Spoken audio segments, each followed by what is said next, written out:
মানুষে হয়তো আমার হাতে কচুর শাক দেখে বলবে ছি কচুর শাকও খায় না, কচুর শাক খাওয়া সত্যি খুব ভালো শরীরের পক্ষে, আর রক্ত পরিষ্কার করে। আর আমার তো খুবই ভালো লাগে খেতে, আমার দেখা দেখি বাড়ির লোকরাও খায়, তারা কিন্তু খেতে জানতো না, আমি এসে খাওয়া শিখিয়েছি, তারপরেই গিয়ে তারা খাওয়া ধরেছে। দেখো কচুর শাকটা ভালো করে আজকে আমি ছিলে নেবো, আমি কিন্তু অন্য দিন ছিলি না, কারণ হচ্ছে খোসা শুদ্ধ রান্নালে কচুটা গলে যায়, এই জন্য ভালোভাবে। আর এইটা আমি শাপলার মতন করে তরকারি রান্না করব, এই জন্য আমি এটাকে ছুলে নিচ্ছি, নিয়ে লম্বা লম্বা করে কেটে নিচ্ছি, মানে বড় বড় করে। দেখো আমি তেল দিয়ে দেবো, তারপর দিয়ে দেবো একটা তেজপাতা, 5 ফোড়ন আর শুকনো লঙ্কা, এইটা ফোড়ন দিয়ে তারপরে আমি দিয়ে দেবো পেঁয়াজ কুচি। পেঁয়াজ কুচিটা ভালো করে ভাজা ভাজা হয়ে গেলে দিয়ে দেবো আদা রসুন পেস্ট করা,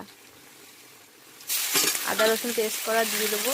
দিয়ে দেওয়ার পরে আমি এখানে গুঁড়ো মশলাগুলো দিয়ে নেবো, হলুদ গুঁড়ো, লঙ্কা গুঁড়ো, ধনে গুঁড়ো, জিরে গুঁড়ো, এই কটা জিনিস। তারপরে নুন, লাস্টে কিন্তু আমি একটু চিনি দিয়েছি, চিনিটা দেখানো হয়নি, একটু আমি পানি দিয়ে মশলাটা ভালো করে কষিয়ে নিয়েছি। তারপরে কিন্তু কচুর শাকটা আমি দিয়ে দিয়েছি, দেখো দিয়ে আমি ভালো করে নেড়ে চেড়ে পানি দিয়ে দিয়েছি, দিয়ে এবার ভালো করে ফুটে আসলে, একটু ভালো করে ফুটলে নামিয়ে